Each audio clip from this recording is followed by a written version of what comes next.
A ver. ¿Qué hice? Esperate. No sé qué hice.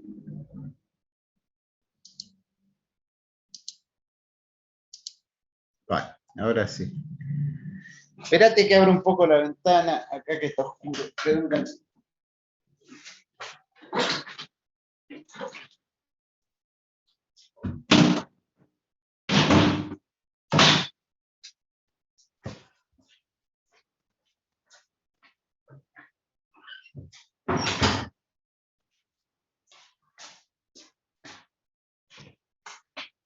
Muy bien. Entonces, lo que estábamos haciendo el otro día es describir superficies en el espacio de modo paramétrico.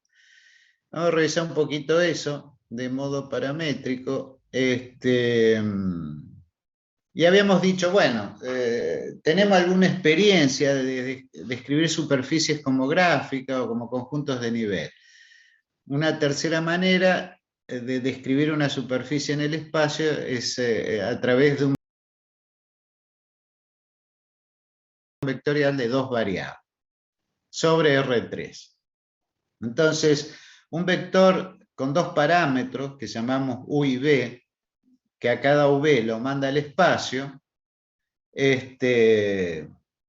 bueno, es una función de R2 en R3 cuya imagen es una superficie, o sea, una cuestión así. Vos tenés X es una función de dos parámetros, a cada V lo manda al espacio, te da un vector X de V, ese vector se llama el vector posición, lo localizás en el punto de la superficie y ves esto, ves esa flecha.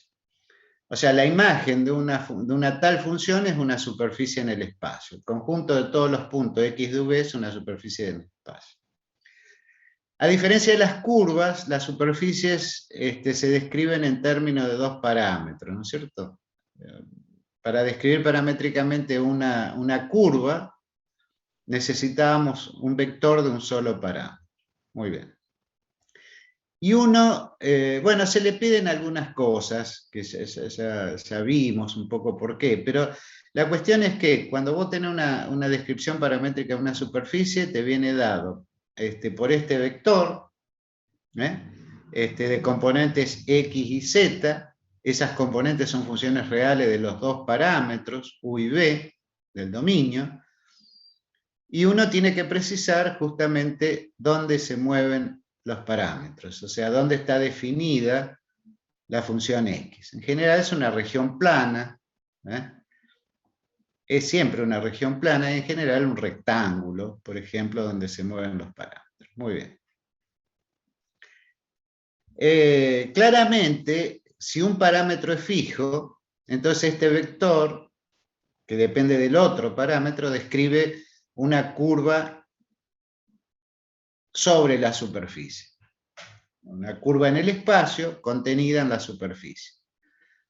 Así que, bueno, tenemos dos parámetros libres, entonces si fijo U, tengo una curva en B que yace sobre la superficie, y del mismo modo, si fijo B, tengo una curva U que también yace sobre la superficie.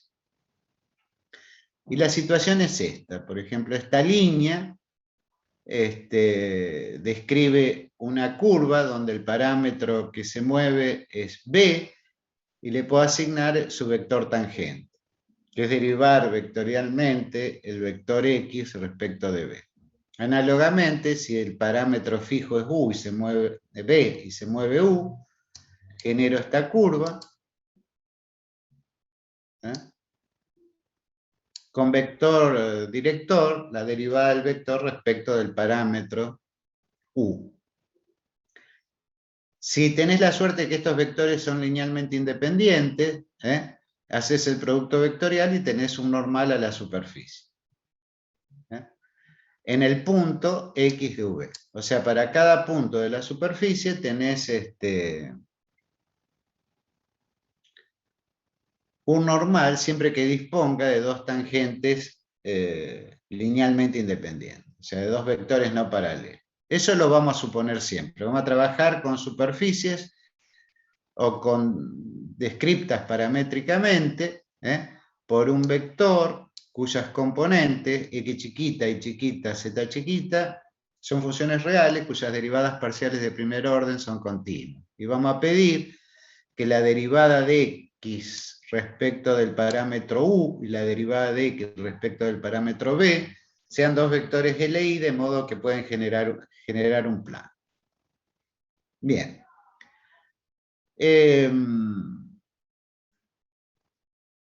Entonces, la situación es esa. Una superficie en el espacio, entonces la imagen de un vector X definido en una región plana con parámetros V. Una de las cosas que nos va a interesar, es calcular el área de la superficie, de la lámina S en el espacio. Por definición, el área, si la lámina es uniforme y tiene densidad 1, el área es la masa, el área de S es su masa. Así como definíamos una curva,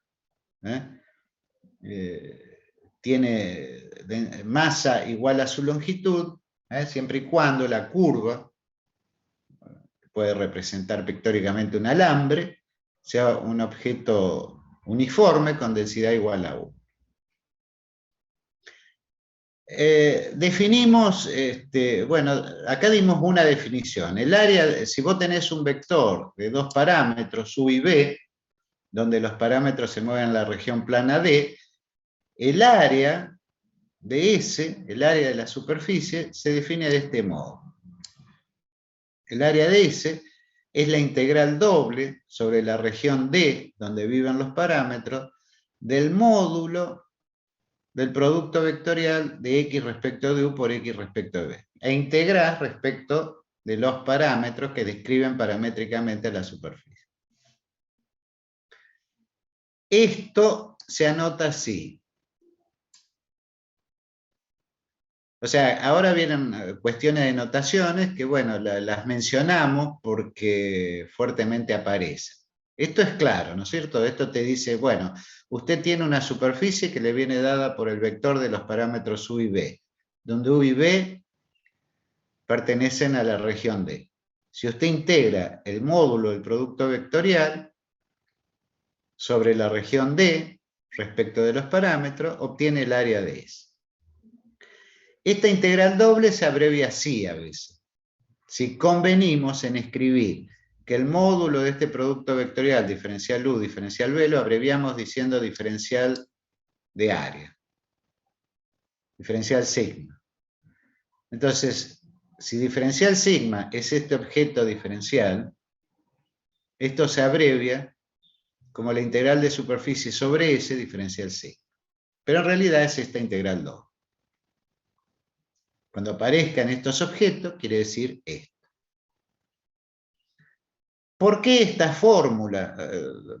¿Por qué esta definición está bien o es plausible que así sea? Bueno, dimos un argumento en el que dijimos, hay un proceso de integración, si vos querés calcular, lo digo rápidamente el otro día también, pero si vos querés calcular el área de S de una superficie en general en el espacio, procedés con un proceso de integración en el que, bueno, se presupone, digamos, se procede del siguiente modo. Voy a calcular primero aproximadamente el área de la superficie, y bueno, ¿por quién lo va a aproximar? Por área de objeto que yo conozco. Yo conozco el área de un paralelogramo, ¿no es cierto? El área de un paralelogramo generado por dos vectores. Muy bien. Entonces, una aproximación del área de la superficie consiste, bueno, en sumar áreas de paralelogramos. Sumar finito, área de paralelogramo. Y acá este dibujo ilustra un poco eso. Tome una porción de superficie pequeña. Es esta con lado oscuro. Considere estos vectores. O sea, estos vectores secantes. X de U más B, X de U más delta U B menos X de U B. Y X de U B más delta B menos, lo que están los vectores en línea. Si vos haces el producto vectorial de esos dos vectores y le calculás su módulo, uno sabe que eso te da el área del paralelogramo que genera. Entonces, esta porción de superficie la aproximo localmente, la porción, suponiendo que tome una porción chiquita, la aproximo por el área del paralelogramo generado por los vectores. Esos vectores se pueden aproximar por los vectores tangentes, esto, y entonces aproximo el área por el módulo del producto vectorial. Después hay un proceso al límite, y entonces en el límite es razonable, o por ese proceso de integración, en el límite te da la integral doble. Bueno, o sea, recuerden acá entonces que esto en realidad, el módulo de este producto vectorial es un área de un paralelogramo. Si vos integrás el área del paralelogramo, te da el área de la superficie. Si sumás las áreas de los paralelogramos, te da aproximadamente el área. Pero bueno, resulta que esta fórmula es plausible. Las áreas de superficie la vamos a calcular mediante esta integral doble. Siempre y cuando, bueno, la superficie venga dada de modo paramétrico a través de este vector de las variables u y b que viven en una región plana D. Lo habíamos dicho el otro día, la observación es esta. O sea, esta fórmula entonces vale cuando la superficie viene dada paramétricamente por un vector de dos variables u y b. Suponete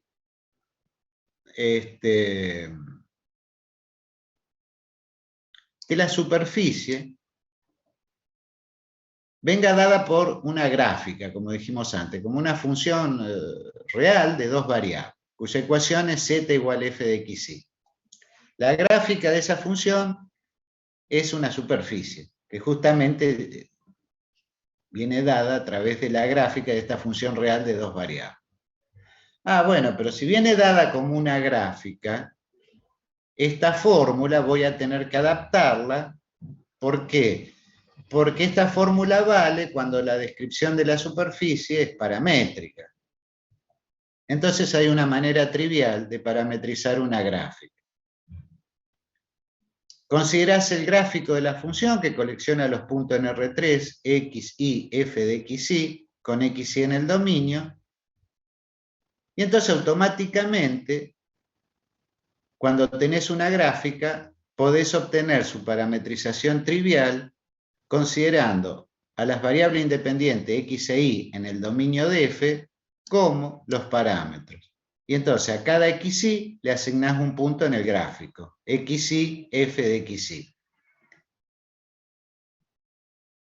De este modo tenés la parametrización trivial. Entonces, adaptás esta fórmula cuando el vector que parametriza la superficie viene dado de este modo. ¿De acuerdo? Entonces, en este caso tengo que calcular, si copio la fórmula que me dice, haga x, derive x respecto de u, multiplique vectorialmente por x respecto de b, calcula el módulo.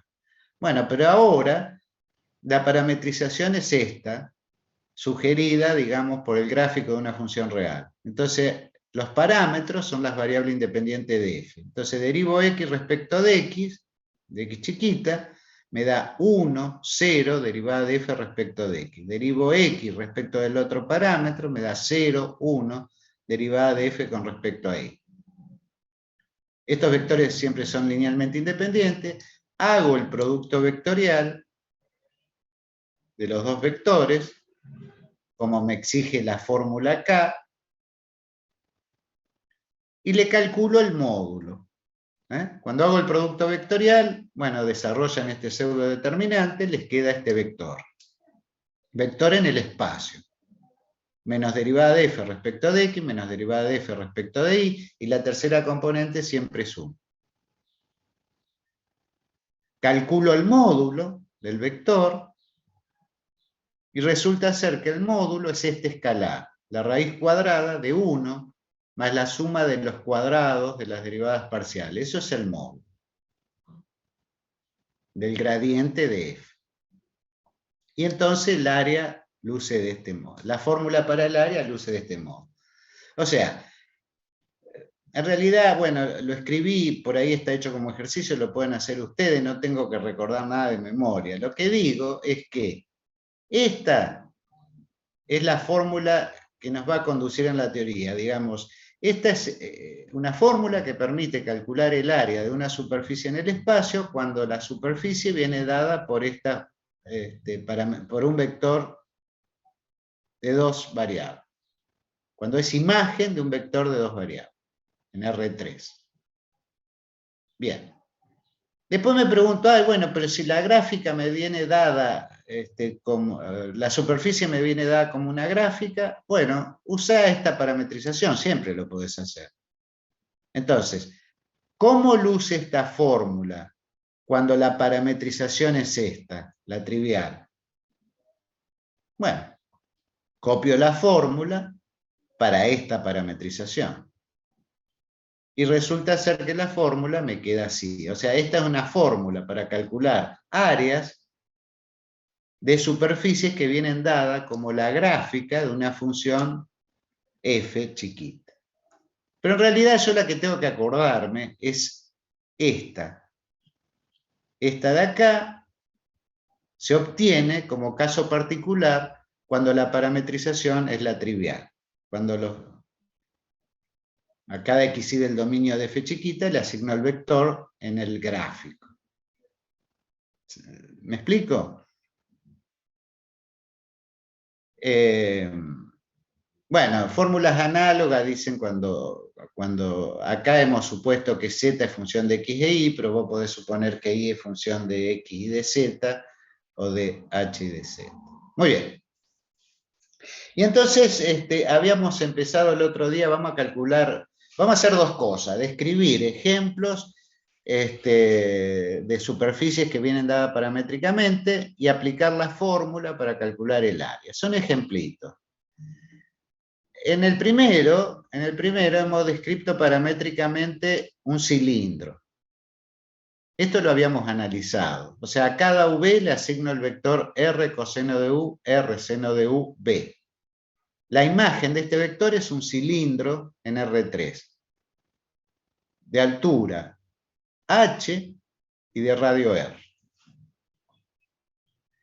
Eso más o menos nos convencíamos por el hecho de que, bueno, suponete que te viene dado este vector de las variables u y b, y te dicen que u y b vive en este rectángulo. Es decir, u está en 0,2 pi, y b se mueve entre 0 y h para h fijo positivo. Bueno, te viene dada la descripción de la superficie. ¿Querés tener una idea cómo es la superficie? Eso lo analizamos el otro día, pero recordemos, a ver, uno puede proceder así. Si b es fijo, en la descripción de este vector, si el parámetro b es fijo, entonces tengo una curva que depende de u, de un solo parámetro, el parámetro u. Pero esa curva es r coseno de u, z seno de u, b, fijo. Entonces uno reconoce una circunferencia cuando z vale b, o sea, una circunferencia centrada en el origen, radio r, que vive en el plano b. Z igual b. Si b es 0, fíjate, tengo esta, y a medida que b avanza hasta h, tengo circunferencias. Es claro que describe un cilindro. Del mismo modo lo puedo ver si fijo u y se mueve b. Si fijo u y se mueve b, o sea, son vectores con la tercera componente que se mueve y la otra están fijos, entonces b lo muevo entre 0 y h y tomo un punto fijo sobre una circunferencia, r coseno de u, r seno de u. Entonces, cuando u está fijo, genero estos segmentitos. Y otra vez, la familia de todos esos segmentos describe un cilindro en el espacio. Entonces acá tengo un cilindro, descrito por este vector. Es razonable. Bien. Me piden calcular el área del cilindro. Acá vamos a mostrar que el área que uno conoce, bueno, está bien y se puede calcular con esta forma. Tal vez matar un mosquito con un cañón, calcular el área de un cilindro, con la fórmula, con una integral doble. Pero es para mostrar que esa integral doble, con la que voy a calcular áreas, está bien en casos particulares como los cilindros. Funciona bien en esos casos. Bueno, una vez que uno tiene el vector descripta la superficie cuya área quiere calcular, está dada por ese vector, donde los parámetros se mueven en este rectángulo, bueno, copio la fórmula. La fórmula me dice, derive el vector X respecto de U, respecto de B, multiplique vectorialmente, calcula el módulo e integre donde los parámetros se mueven. Bien, entonces para ese vector dado, para este vector dado, la derivada de X respecto de U,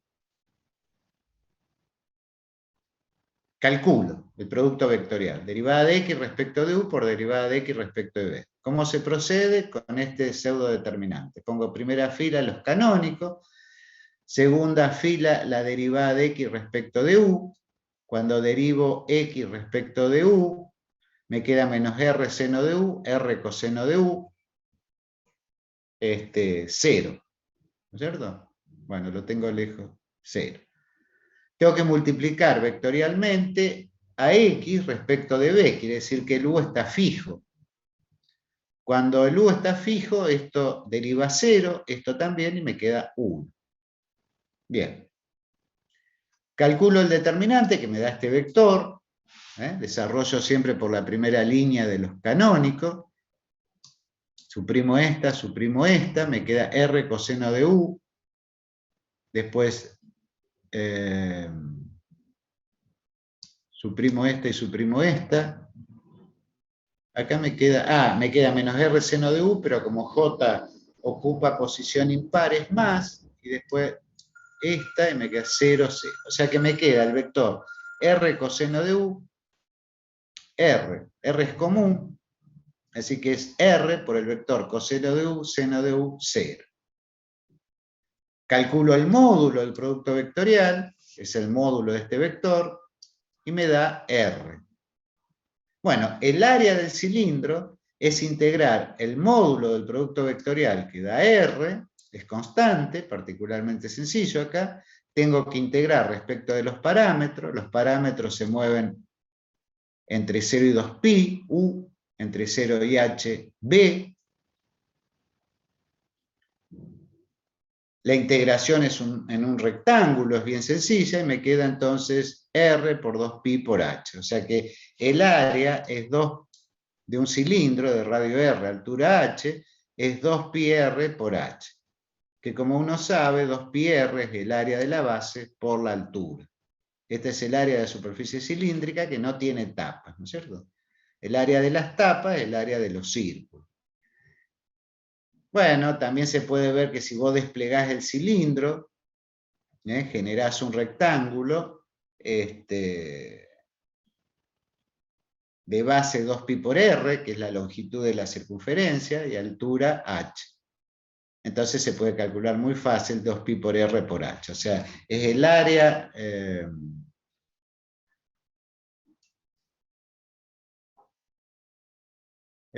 acá, perdón, ¿qué dije yo? Dije algo que está mal. El área es 2pi r por h. En realidad, estoy diciendo mal, dije mal las cosas. El área te da 2pi RH, porque dije área de la base por la altura, eso te da el volumen, ¿cierto? Es la longitud pi por r. Pi por r, ¿quién es? O sea, recordá que la circunferencia es esta. Pi por r, pi por diámetro, 2πr, es la longitud de la circunferencia por la altura, no área. Es lineal, ¿no es cierto? y entonces es lo que uno conoce. El área es 2πr por r, o sea, es la altura por la longitud de la circunferencia. ¿De acuerdo? Dije macanas ahí, ¿no? O sea, el área es cuadrática porque tiene r y la altura. En realidad es 2πr por r. Bueno, que coincide con la fórmula que uno conoce desde, ¿no es cierto?, de la más tierna infancia, porque si vos tenés un cilindro, lo desplegás, tenés este rectángulo, ¿no es cierto? O sea, la base es la longitud de la circunferencia, 2πr por h. Bueno, lo que observamos acá, que bueno, en ese caso, esta fórmula funciona bien y extiende la posibilidad de calcular área de regiones más generales que rectángulo, que cilindro. Bien. Después, bueno, acá hay una cuestión, suponete, la observación, ahora una observación, suponete que el cilindro, te venga dado descripto por estas ecuaciones, o sea, x cuadrado más y cuadrado igual r cuadrado. Uno sabe que el conjunto de puntos x, y en el plano que satisfacen esta ecuación, es una circunferencia centrada en el origen. Pero hay un tercer parámetro que te da la altura, z.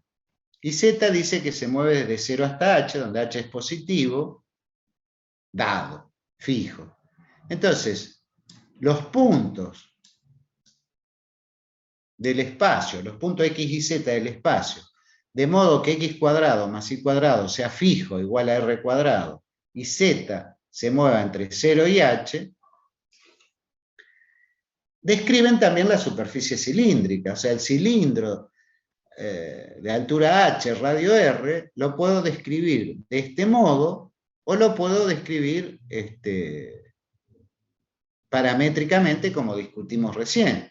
Bueno, acá está hecha la cuenta para calcular el área de un cilindro, por ejemplo, cuando viene dado por estas ecuaciones.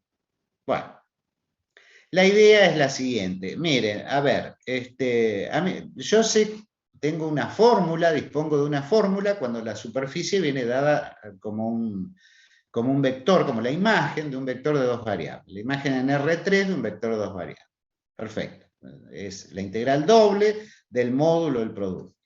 Bueno, pero ahora tengo esta superficie. No me viene dada paramétricamente. Acá no se notan los parámetros. Acá coleccionar los puntos de modo x y z, de modo que la suma de los dos primeros, de los cuadrados de los dos primeros, es fijo igual a r cuadrado, y el otro se mueve en el segmento 0h, la tercera componente. Muy bien. Lo que puedo hacer es describir esto como una gráfica. ¿Qué quiere decir? Explicite. Despeje, por ejemplo, y. Cuando despejo y tomo la raíz positiva, me queda que y es igual a la raíz cuadrada de r cuadrado menos x cuadrado, donde las variables que se mueven, bueno, la x la tomo entre menos r y r. Entonces, en definitiva, si yo despejo, ahí lo puedo mirar como una función de las variables xy, perdón, de las variables xz, y como función de xz. Para cada xz, y se obtiene calculando la raíz cuadrada positiva de r cuadrado menos x cuadrado. El x se mueve entre menos r y r, y ahora hay una variable libre que es z entre 0 y h, porque así viene descripta la función. Entonces, si tengo la descripción del cilindro de este modo, eso es equivalente a decir, bueno, dispongo de una función de las variables x, z, donde x se mueve entre menos r y r, y z entre 0 y h. Esa es una gráfica. La puedo parametrizar con las variables independientes x, z, y entonces en realidad lo que estoy describiendo como gráfica es esta porción de cilindro. Esta porción de cilindro se describe como una función de las variables x, z, que se obtienen a partir de esta forma, donde la X, fíjate, la X se mueve entre menos R y R, y la Z entre 0 y H, o sea que las variables, los parámetros son ahora las variables XZ, e Y es una función de X dada explícitamente por esta ecuación. Y es una función de XZ. Y entonces, esta es otra posible descripción paramétrica del cilindro. Tengo dos descripciones paramétricas, la que discutimos antes.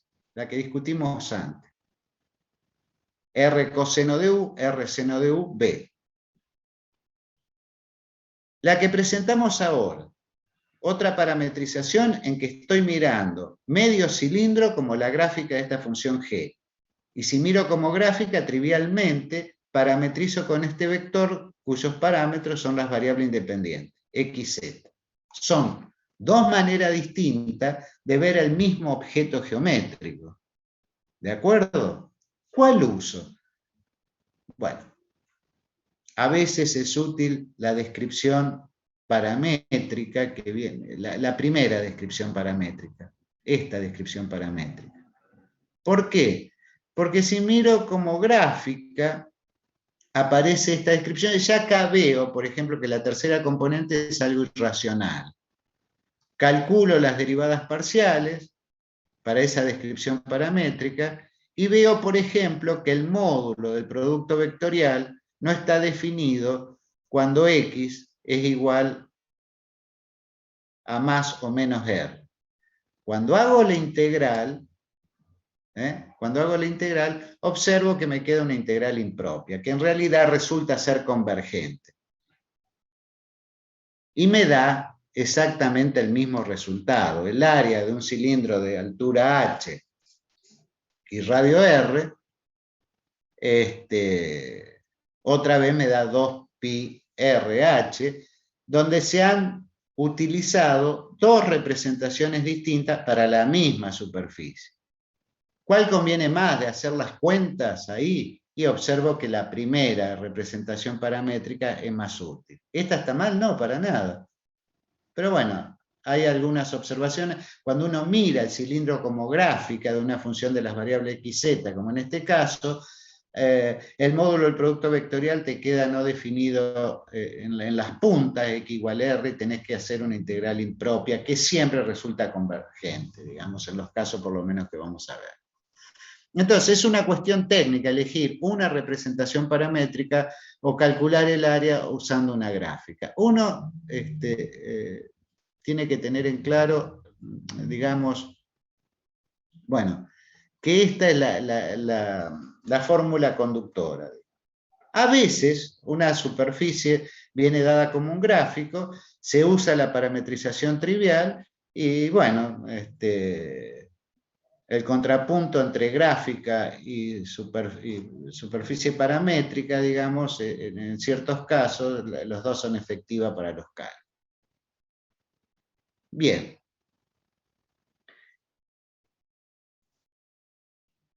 Son cuentitas que vale la pena, bueno, hacerlas, digamos, para tener en claro cómo funciona un poco esto, pero no es más que representar superficies, paramétricamente ese va a ser el hilo conductor, y que en el caso, cuando que la superficie venga dada como un gráfico, uso la parametrización trivial y estoy en la misma situación.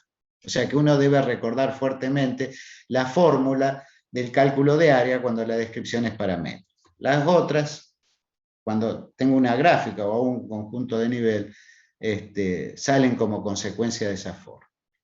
Muy bien. Vamos a calcular ahora otra vez, siguiendo, vamos a calcular ahora una esfera. Y te dicen calcule el área de una esfera. Bien. Calcule el área de una esfera. Bueno, deme una representación paramétrica. El otro día habíamos discutido esto, mi amigo. Esta representación paramétrica de la esfera es útil. Está sugerida por las coordenadas esféricas. Recuerdan que en las coordenadas esféricas aparecían 3 variables, una radial, la distancia al origen, y 2 angulares, φ y θ. Bien, si la variable radial es fija, o sea, la distancia al origen es fijo, habíamos dicho que colecciono puntos que están a la misma distancia del origen. Pero el conjunto de los puntos que están a la misma distancia del origen es por definición una esfera de radio, esa distancia fija que la vamos a llamar R. Entonces, esta parametrización está sugerida por la fórmula de las coordenadas esféricas, donde la distancia al origen R grande es fija. Entonces, se mueven las dos variables angulares. Θ en el 0,2pi, que es un ángulo polar y que te genera los paralelos, y φ entre 0 y pi, que te genera los meridianos.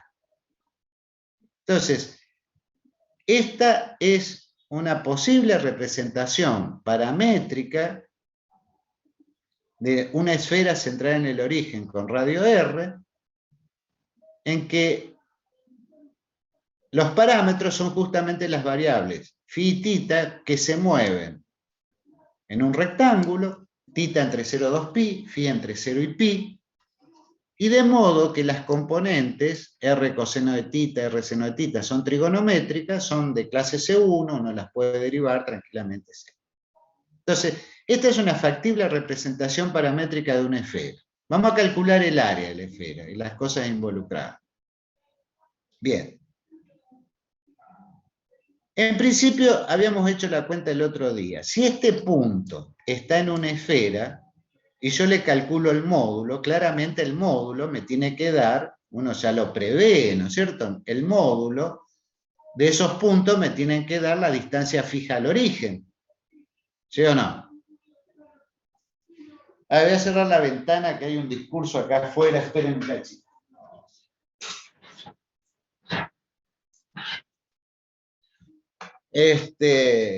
Si este punto uno se convence que geométricamente vive sobre una esfera centrada en el origen con radio R, si yo le calculo el módulo, es previsible que ese módulo sea esa distancia fija al origen. Entonces calculo el módulo. Me queda la primera componente al cuadrado, la segunda componente al cuadrado, la tercera componente al cuadrado. Y sumo, es el módulo de un vector. Cuando sumo, aparecen las identidades trigonométricas conocidas, porque fíjate, en el primer sumando me queda R cuadrado común, R cuadrado común en los tres, en los dos primeros sumando me queda seno cuadrado de φ común, me queda K1, y resulta ser que el módulo al cuadrado es R. O sea, está muy bien. Es la que pensaba. El módulo de este vector es fijo. Pero si el módulo de ese vector es fijo, quiere decir que cada punto está en una esfera cuya distancia al origen es fija igual a R. Entonces estamos de acuerdo que esto efectivamente describe una esfera de radio R. Bien. Uy, hay una movilización que está pasando por la calle. ¿Escuchan ustedes? Sí, profe, se escucha. Pero de fondo. Bueno, yo lo tengo. Acá se escucha más, yo lo tengo más fuerte, Dios mío. Esto es como cuando no te dejan laburar, como cuando te cortan el tránsito. Bueno, muy bien. Entonces, mi amigo, tenemos una descripción paramétrica de la esfera centrada en 0 y radio el origen. No, centrada en 0 y radio R, ¿no es cierto? Bien.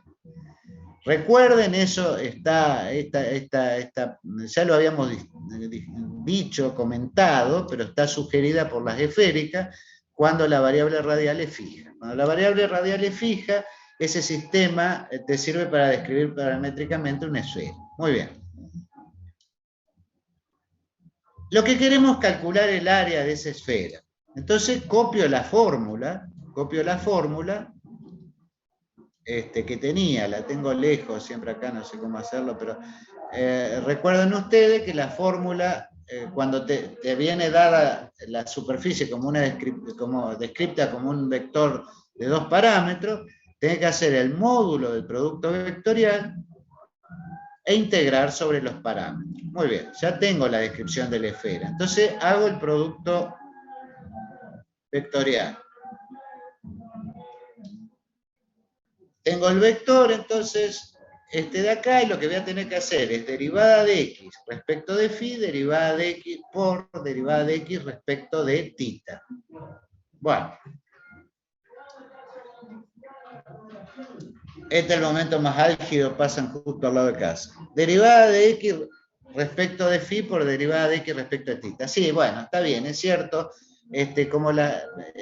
Te queda una cuenta que hay que ser cuidadoso para que te dé bien. Pero es fácil, ¿no es cierto? ¿Qué tengo que hacer? Tomar x, derivar respecto de phi. Cuando derivo respecto de phi, tita está fijo, es constante, entonces me va a quedar r coseno de phi, seno de tita. Y es lo que aparece acá. R coseno de phi, seno de tita. Derivo la segunda componente respecto de phi. Entonces me queda R seno de phi, coseno, R seno de tita, coseno de phi.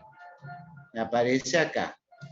Y derivo la tercera componente respecto de phi menos R seno de phi. Menos R seno de phi. Bueno. Análogamente tengo que derivar x respecto de tita. Si mirás la fórmula, phi está fijo y te va a quedar este vector cuyas componentes, tres componentes las ponemos como tercera fila. Y hay que desarrollar ese determinante. Hay que desarrollar ese determinante, como siempre, por el pseudo determinante, acá por siempre hacerlo por la primera fila. Entonces cancelo esta, me va a quedar esto 0. Bueno, acá están descritos los tres vectores. Eso se los dejo, una vez en la vida háganlo. Y resulta ser que el producto vectorial, uno tiene que darse cuenta a ver qué me da. El producto vectorial, recuerden que el producto vectorial es un normal a la esfera, ¿no es cierto? Es un normal a la esfera. Bueno, después de hacer las cuentas me queda este vector, ¿no es cierto? Pero digamos acá, ese vector lo puedo escribir como un escalar por otro vector. Fíjate un poquito acá. Acá hay común R seno de phi.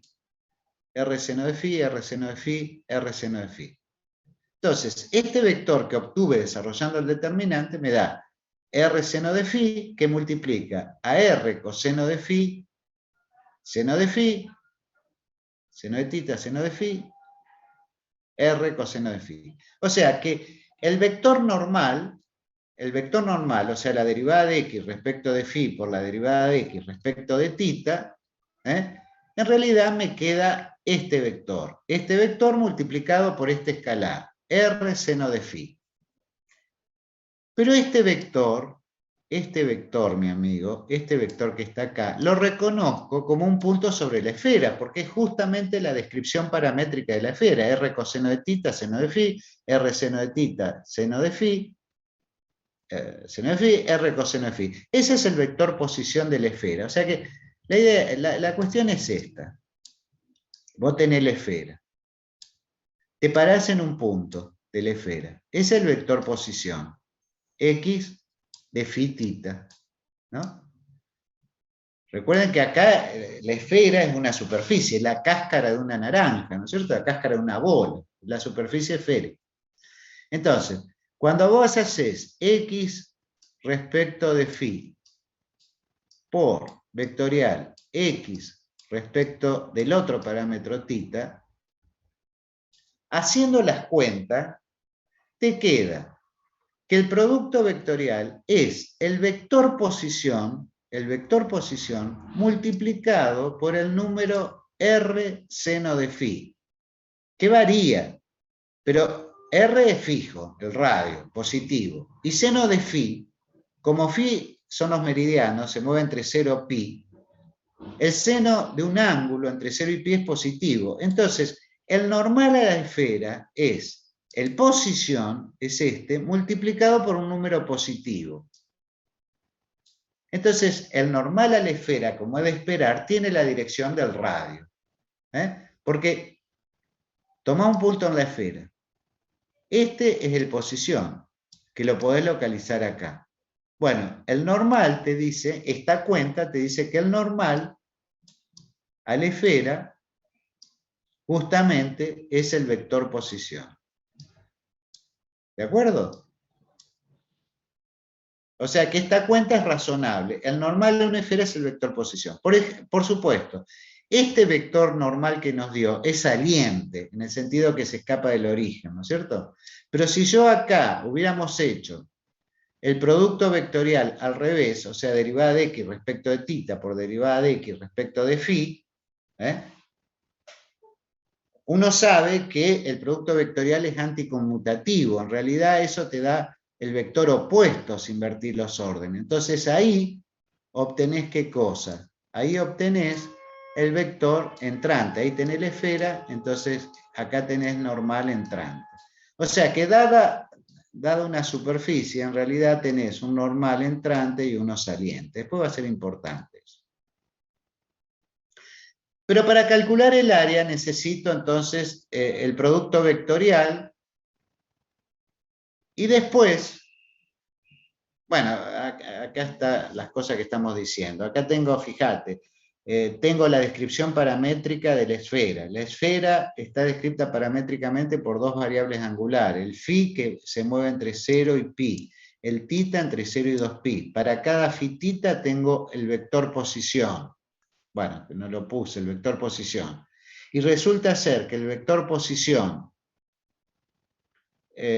multiplicado por un escalar me da el vector normal. O sea, derivada de x con respecto a phi por derivada de x respecto a tita. En el orden que nos dio, resulta ser que este es el vector normal saliente a la esfera.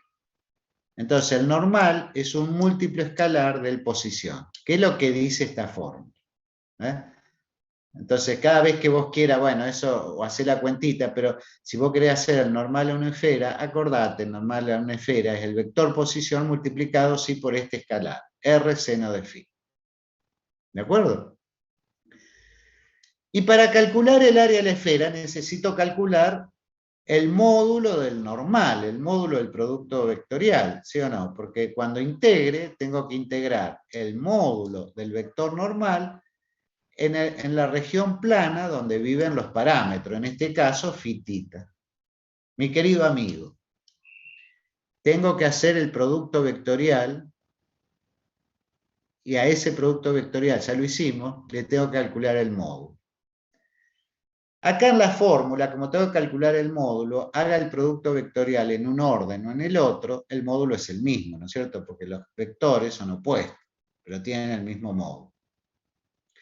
Entonces, ese producto vectorial es igual a r seno de phi por el vector posición de la esfera. ¿Sí o no? Entonces, el módulo de ese vector, fíjate que r seno de phi es un número positivo o cero, lo saco fuera del módulo. Entonces me queda el escalar multiplicado por el módulo del vector x de phi tita. Pero mi querido amigo, ese punto, o es el vector posición de la esfera, ¿sí o no? Ese punto está sobre la esfera, ya lo calculamos antes. Su módulo es la distancia fija al origen, que es el radio. Entonces, r por r me da r cuadrado seno de phi. Entonces, el módulo del producto vectorial es r cuadrado seno de phi. De este modo, si yo quiero calcular el área de una esfera que viene descrita por las dos variables angulares, tengo que hacer la integral doble, donde viven los parámetros, del módulo del producto vectorial, porque esa es la fórmula que habíamos aceptado como plausible para calcular área.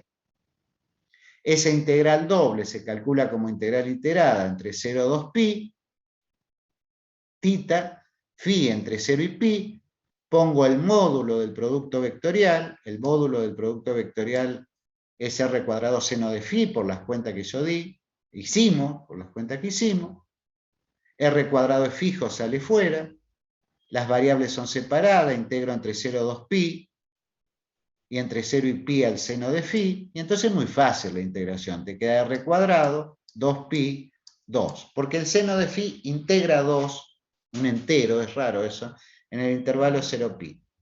Y entonces te queda que, bueno, esa integral doble te da 4pi r cuadrado, que es exactamente el área de una esfera. El área de una esfera de radio R consiste en multiplicar el cuadrado del radio por la constante fija 4pi.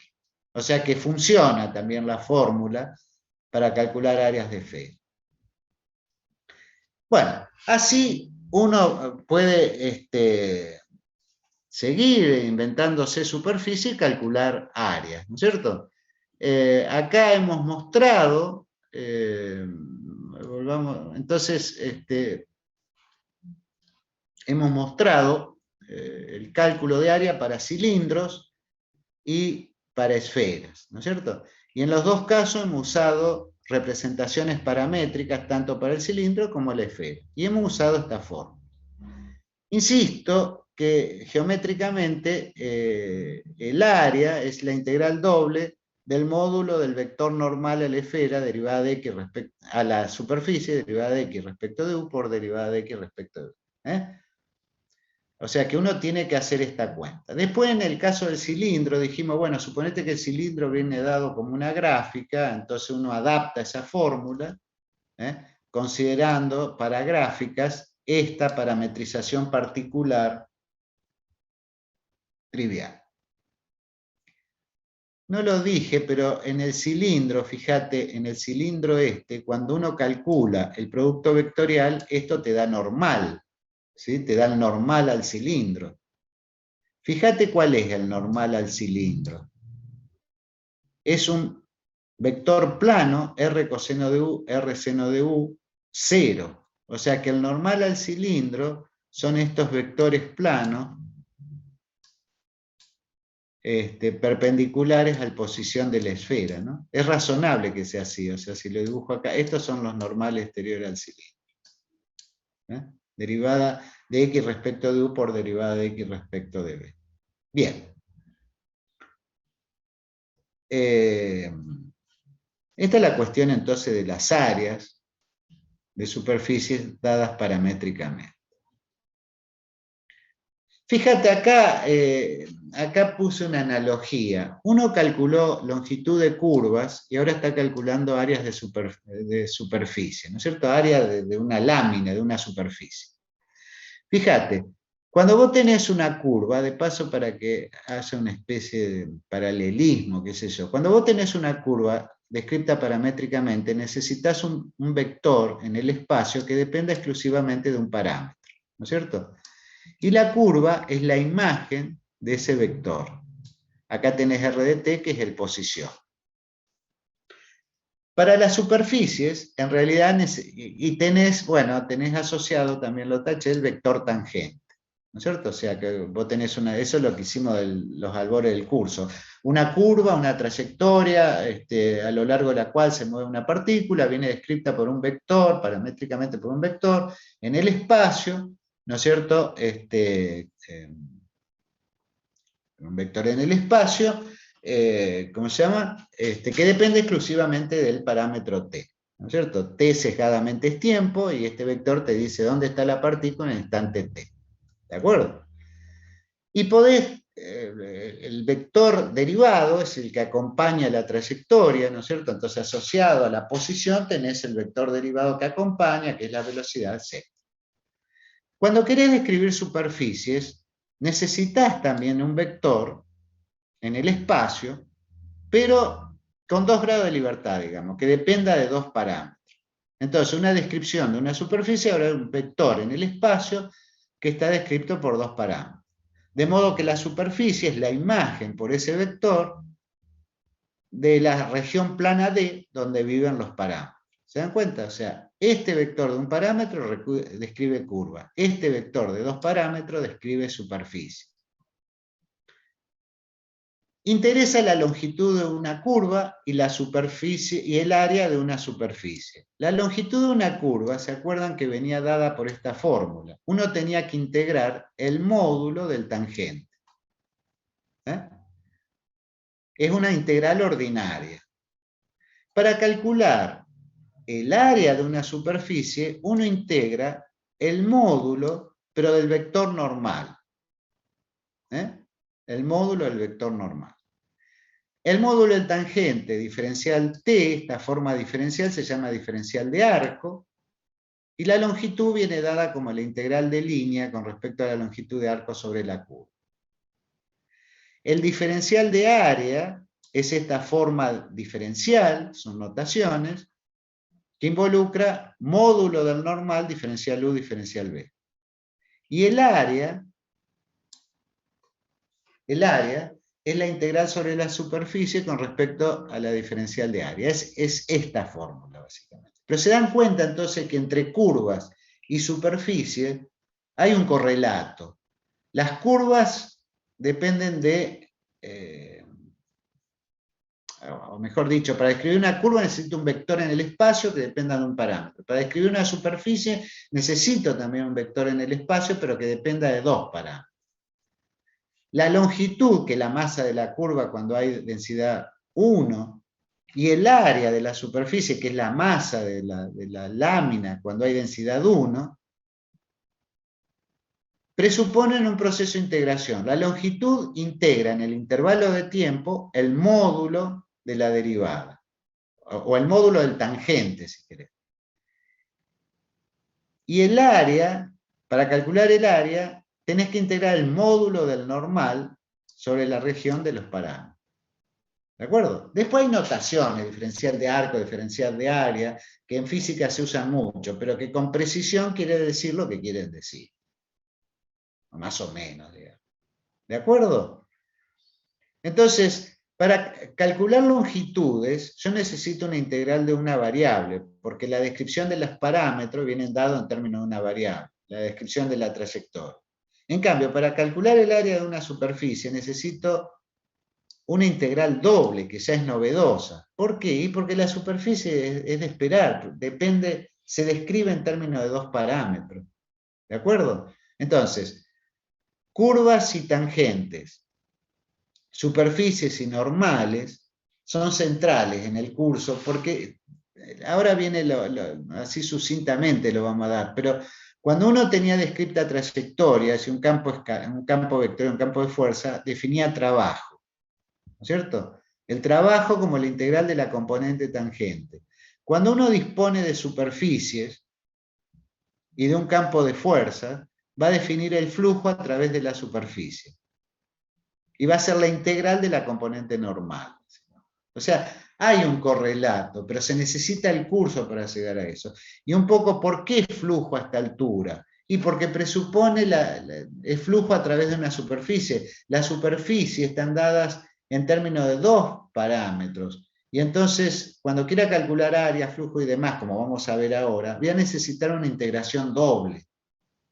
En cambio, para hacer trabajo, teoría de campo, las primeras cosas, uno necesita una integral ordinaria que uno manejó en matemática B. ¿No es cierto? Bien. Bueno, entonces ahora vamos a integrar sobre superficie. Se me fue un muchacho del curso, había 12. A ver quiénes están. Está Juan, muy bien. ¿Cuántos son? A ver en el chat. ¿Se entiende, chicos? Un poco lo que... Apareció Gerardo Cedres, que no había estado. Muy bien, Gerardo.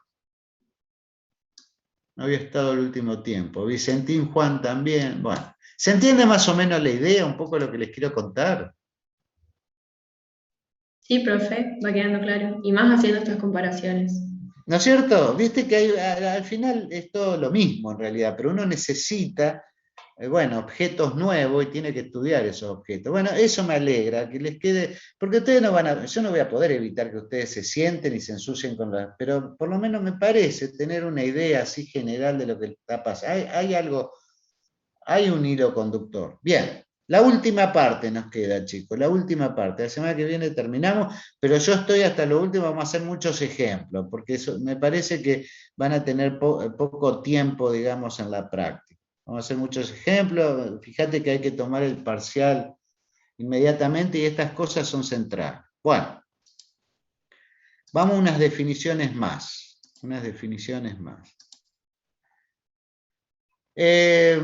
Vamos a definir las integrales superficie. Lo voy a hacer de la manera más sucinta posible. A ver, las integrales de superficie. Bueno, voy a integrar sobre una superficie, ¿no es cierto? Recuerden ustedes que hemos... la extensión natural de la integración es la integral doble, la triple, la integral múltiple, ¿no es cierto? De pasar a integrar una función de una variable en un intervalo, uno pasa a integrar un campo escalar de dos variables en un rectángulo o en una región más general, ¿no es cierto? En un paralelepípedo, en una zona no mucho más general, pero más general. En el caso de las integrales triples, ¿no es cierto? Entonces, esa es la extensión natural de la teoría de integración que dieron en matemática B, la integración múltiple. Bien.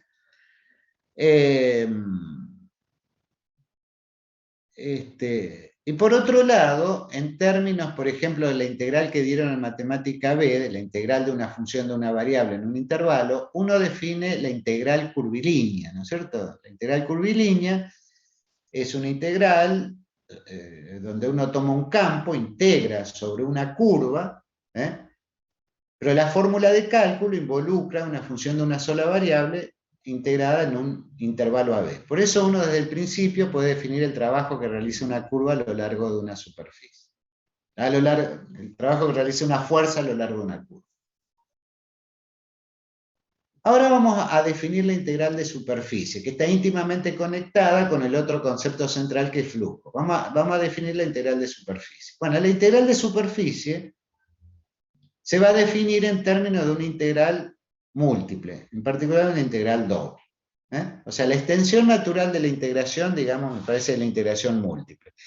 Y como las integrales de superficie se escriben, como vemos ahora, se calculan en términos de integrales dobles, concretamente. Bien. Entonces vamos a dar la definición.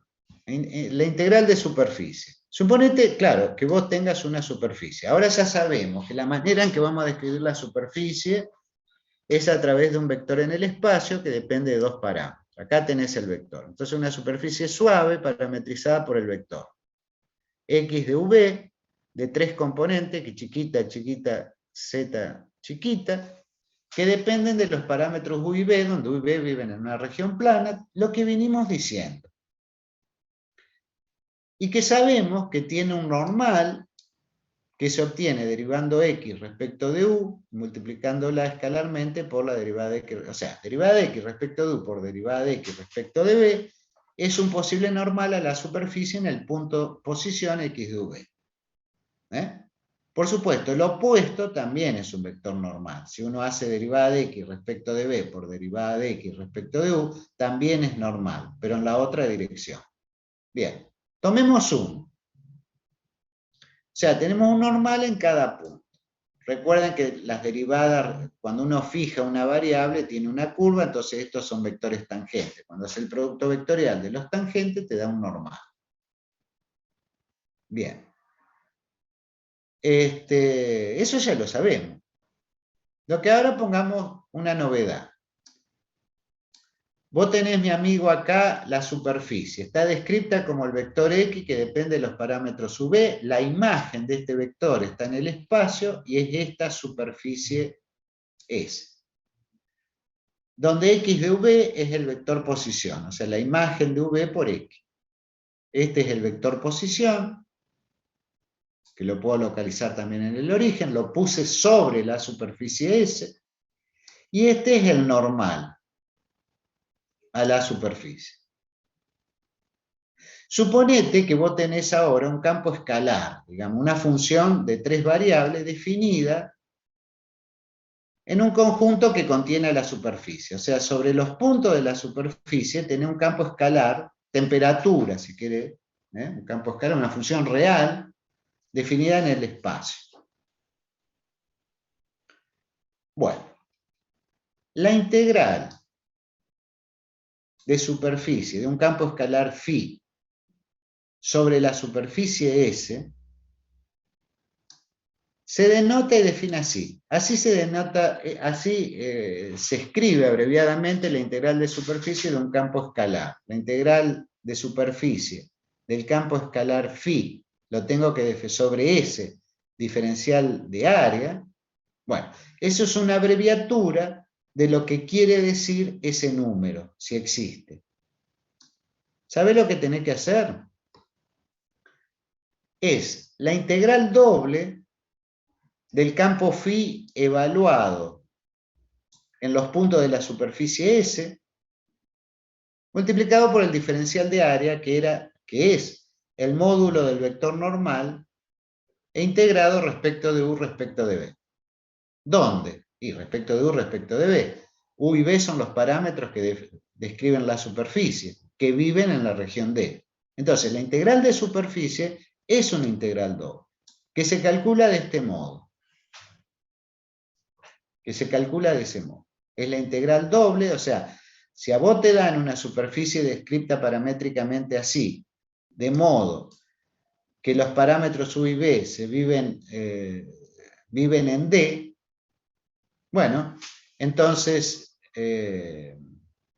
la integral, dado un campo escalar definido sobre la superficie, la integral de superficie del campo escalar consiste en calcular la integral doble sobre la región de los parámetros e integrar respecto de los parámetros U y B lo que vale, o la φ evaluada en los puntos de la superficie, multiplicado por el módulo del normal. Esta fórmula de abajo es la misma. El vector posición x de v, o el punto sobre la superficie,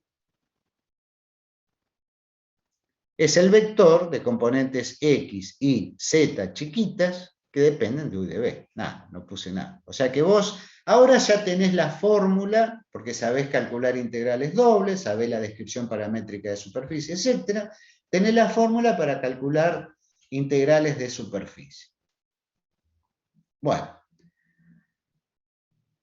Uno dice, bueno, parece artificial esta integral, es la integral de superficie de un campo escalar sobre una superficie S.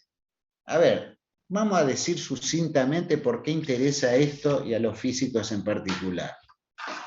Una cosa.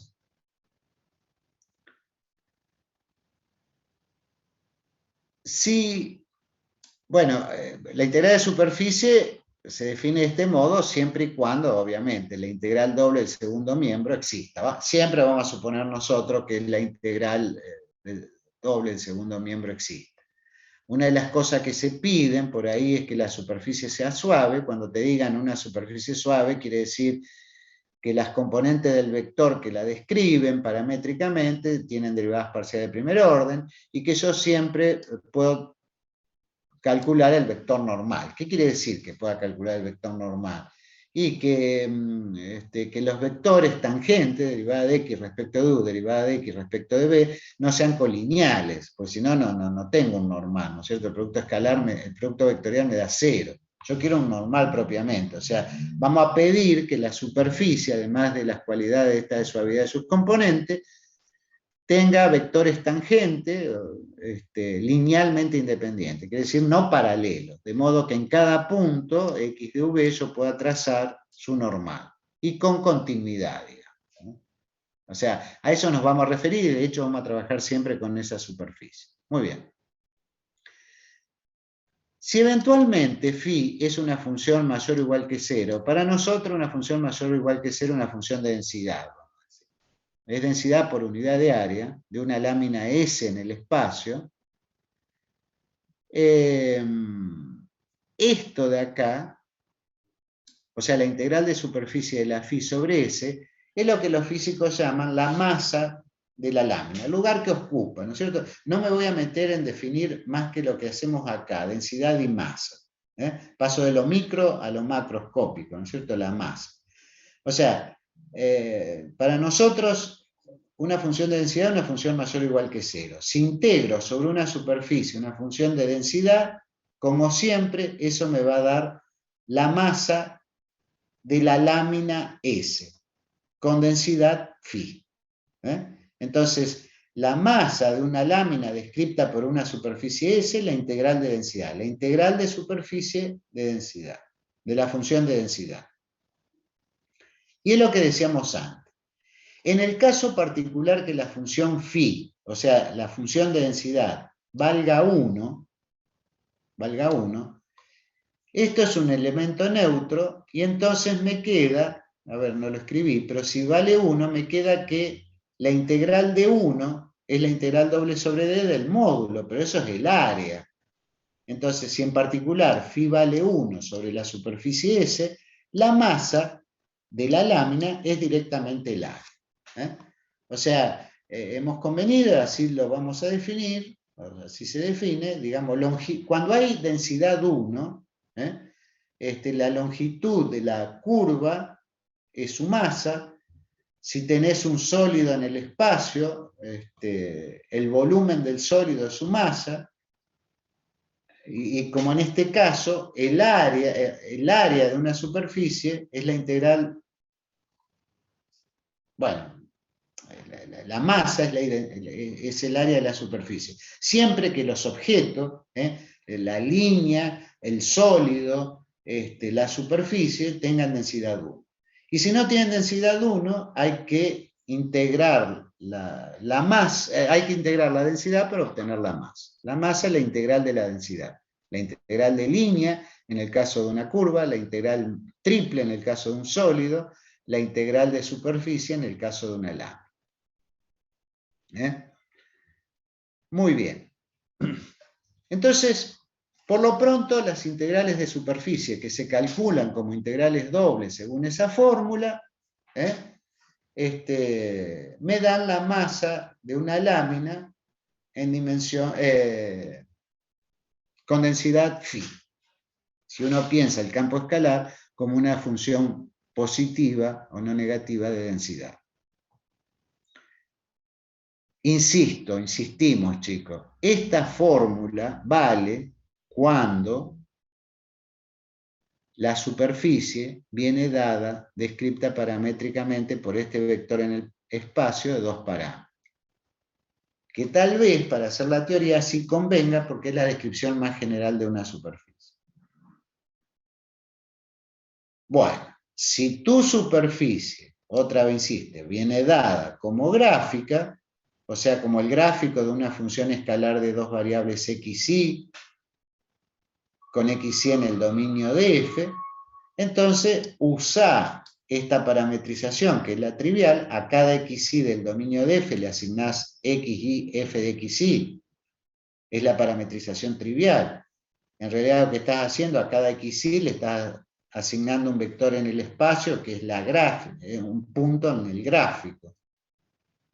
Y entonces, la fórmula para calcular integrales de superficie de campos escalares, cuando S viene dada por una gráfica, toma esta pinta. Pero vos no tenés que acordarte de memoria. Vos tenés que acordarte de que cuando tenés una descripción paramétrica, la integral de superficie se calcula así. Y bueno, y si tenés una gráfica, podés usar esta parametrización y adaptar la fórmula anterior para esta parametrización. Nada.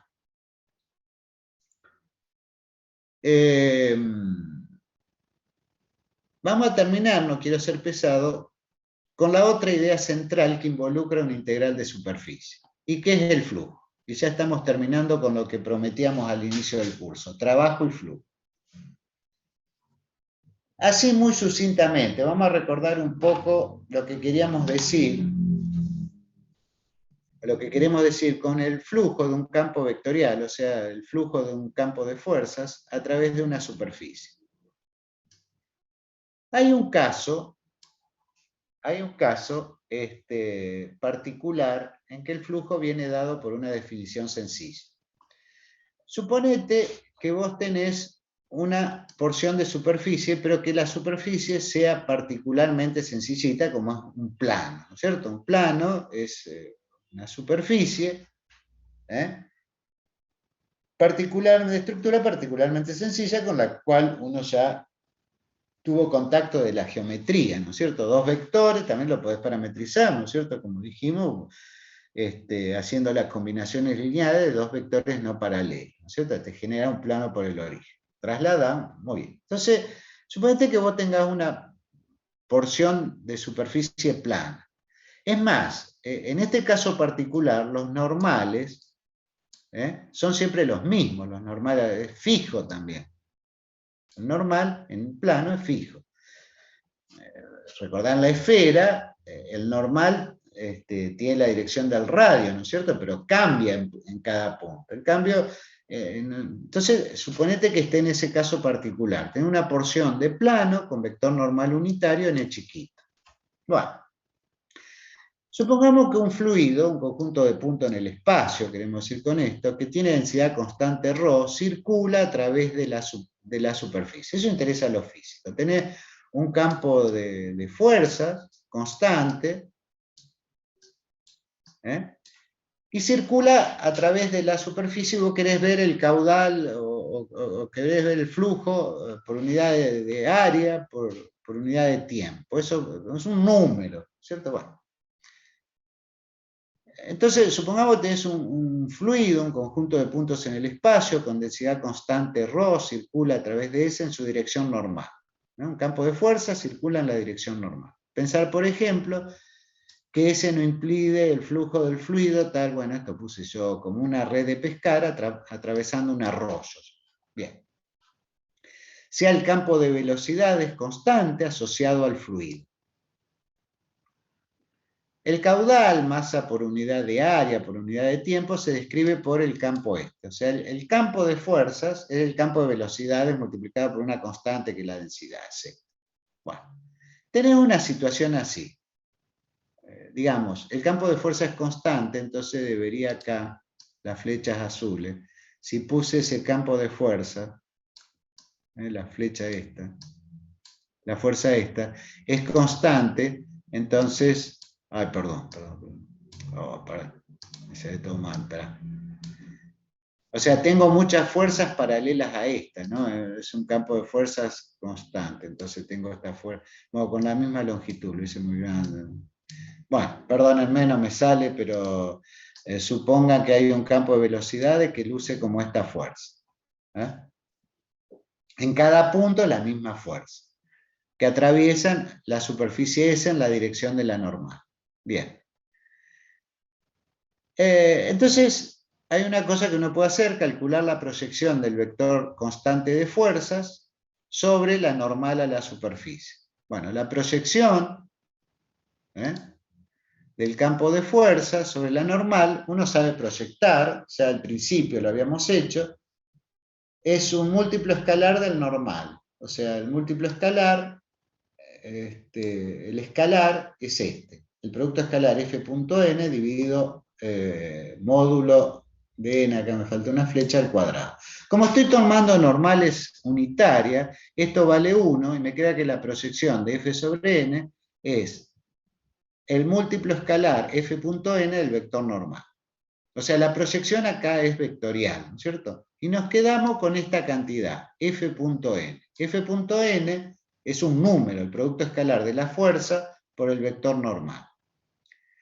Los físicos dicen que si vos multiplicás f.n, que es la componente normal del vector f, por el área de S, o sea, el efecto de la fuerza sobre la normal por unidad de área, eso te da el flujo, la masa del fluido, flujo, que atraviesa S en la dirección de su normal unitaria. ¿De acuerdo? O sea, si vos tenés una porción plana, con normal fija N, y tenés un campo de fuerza constante, la componente normal del campo, f.n es la componente normal del campo, multiplicada por el área de esa porción plana, se llama flujo del campo F a través de la porción plana en la dirección de n. Fíjate que si voy a hacer el producto escalar acá, módulo de f por módulo de n por coseno de θ, y el θ tiene la misma Este producto escalar se puede escribir, ¿no es cierto?, como módulo de F por módulo de N por el coseno del ángulo que forman. Suponete que F y el normal tuvieran la misma dirección, entonces el ángulo es 0, entonces el coseno vale 1. El normal tiene módulo 1. Entonces, en el caso que la normal y F tengan la misma dirección, el flujo es el módulo de la fuerza por unidad de área. Módulo de la fuerza por unidad de área. El trabajo, si ustedes se acuerdan, módulo de la fuerza por unidad de longitud. Y ese es el contrapunto otra vez, trabajo-flujo. En el trabajo me gusta ver el efecto de la fuerza sobre la tangente y en el flujo sobre la normal. Entonces, yo tengo flujo, que es módulo de la fuerza, en casos particulares, por unidad de área, pero para el caso especialísimo, en que el campo de fuerza sea constante, la superficie S sea una porción plana y por tanto el normal sea siempre el mismo. Y entonces mi objetivo es generalizar este concepto cuando la superficie es más general que una porción plana y el campo de fuerza no es necesariamente constante. Entonces yo quiero calcular el flujo del campo de Newton sobre una esfera, por ejemplo. Ah, pero esta fórmula no me lo da porque el campo de Newton no es constante, ni la esfera un plano. Entonces quiero extender este concepto. Déjenme terminar con esto. Si no, interrúmpanme, pero terminamos con esto. Quiero extender este concepto. Porque en el caso particular de que tenga una porción plana y un campo de fuerza constante, calcular flujo lo podés hacer de la escuela secundaria, así como calculábamos trabajo, fuerza por distancia, me enseñaban. Pero era un caso muy particular. Bien, entonces, en el caso general, suponete que ahora la superficie no sea un plano, sino que la superficie sea general y venga descrita por un vector en el espacio que depende de los parámetros u y b, que tenga normal unitaria. La normal unitaria depende en general del punto de la superficie, en el plano no, pero en general sí.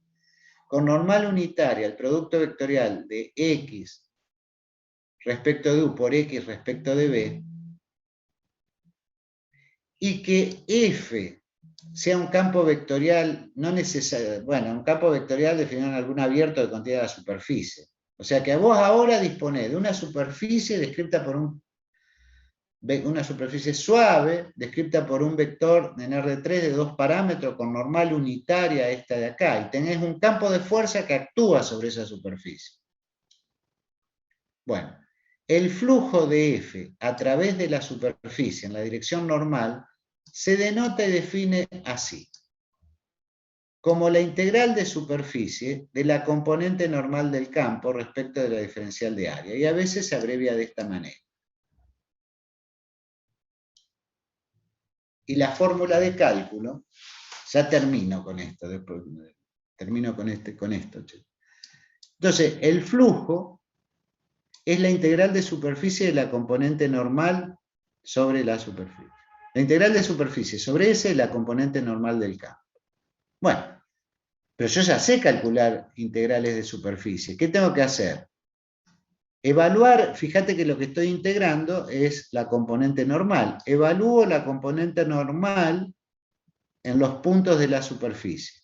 Diferencial de área. Bueno, eso era el módulo del producto escalar, del producto vectorial diferencial U, diferencial B. Fíjate, se cancelan estas dos cosas y entonces el flujo del campo F en la dirección normal de la superficie es una integral doble.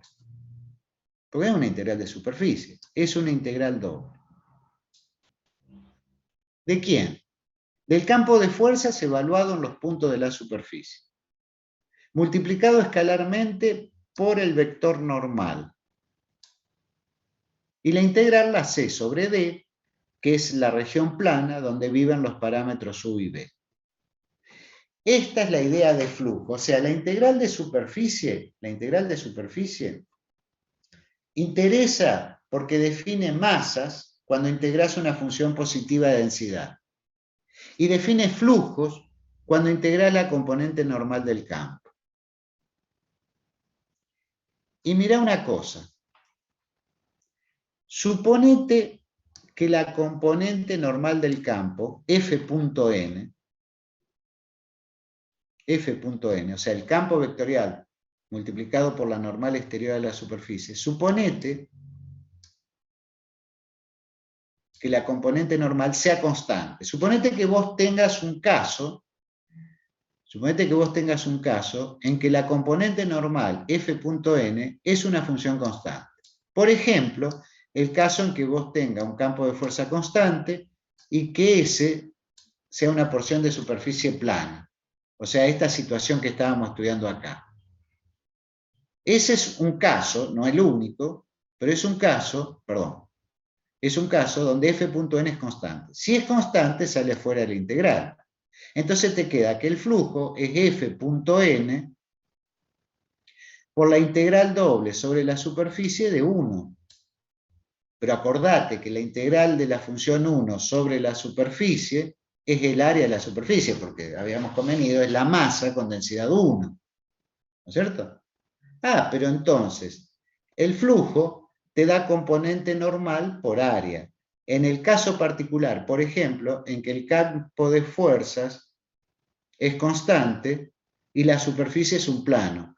Entonces, en ese caso, recuperás esta fórmula que te decía componente normal por unidad de área, que era la conocida, pero entonces está bien que esta fórmula de flujo generalice la noción cuando F es el campo de Newton, por ejemplo, y S es una esfera.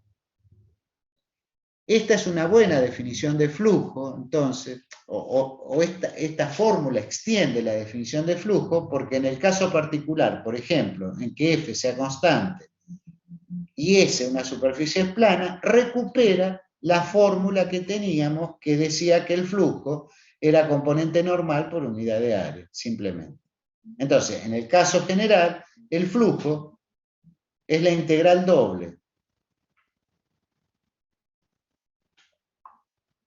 sobre la región donde viven los parámetros que describen a la superficie, del campo F evaluado en los puntos de la superficie multiplicado por el vector normal. Así van a calcular flujos. Y con una integral de superficie van a calcular masas. Nos queda ver ejemplos y nos queda ver resultados alternativos para calcular estas cosas, que son extensiones del teorema de Green en el plano, que son Gauss-Stokes, que extienden por otro lado resultados de la matemática. Resultado del teorema fundamental de cálculo integral que viene en matemática. Y con eso terminamos. Habíamos empezado al principio con esta cuestión, vamos a estudiar flujo, y bueno, trabajo y flujo. Y llegamos un poco a cumplir eso. No los quiero cansar. Sería bueno que vengan la próxima clase, terminamos de mirar esto y vemos el contrapunto también que hay entre trabajo y flujo. Fíjate vos, mirá esto, cuando vos querés calcular el flujo, y esto van a tener que saber hacer, ¿no es cierto? O sea, extiende la idea de el módulo de fuerza por unidad de área, que es el flujo. Ya vamos a ver después que la divergencia de flujo también, pero mirar un poco interpretación de esas cosas. Pero fíjate que lo que tenés que hacer es una integral doble, evaluar el campo en los puntos de la superficie y multiplicar por el normal. Cuando calculábamos trabajo, evaluábamos el campo en los puntos de la curva y multiplicábamos escalarmente por el tangente. O sea, hay otro contrapunto. Trabajo es integrar la componente tangente. Flujo es integrar la componente normal. El trabajo me da el efecto de la fuerza por unidad de longitud. El flujo, el efecto de la fuerza por unidad de área. Caudal por unidad de área por unidad de tiempo. Hay un contrapunto. Y esas son las cosas centrales de la física. Bueno, ¿se entendió más o menos, chicos? ¿Alguna? ¿Que les queda? Bueno, pareciera que sí. Me parece que vamos a dejar acá porque se va a hacer pesado, pero yo encantado seguiría, pero la seguimos en todo caso el martes. ¿De acuerdo? Dale, profe. Bueno. Bueno, profe. Buen fin de semana entonces. Gracias igualmente. Chao, chao. Chao, profe. Cualquier duda, por supuesto, cualquier duda, díganme, por favor. Profe, ¿cuándo es el segundo parcial? Bueno, tenemos que poner la fecha. Va a ser la semana después que terminen las clases. Vamos a tener que ver, estamos bastante apretados. ¿Ustedes cuándo tienen parcial de física, por ejemplo?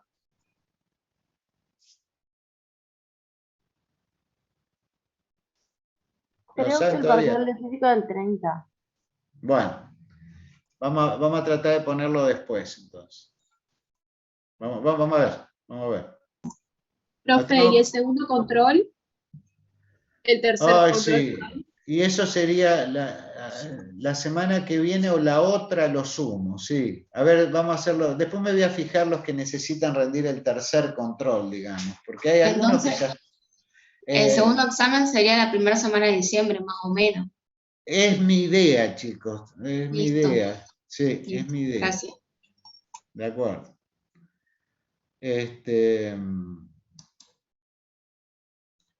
Bueno. ¿Alguna cosa más? Si no, nos vemos el martes, chicos. No, lo único que les preguntaba si les sirve un poco estas cosas, digamos. Nada. Buen fin de semana para todos. Chao, profe. Chao, chao. Chao. Hasta luego, hasta luego.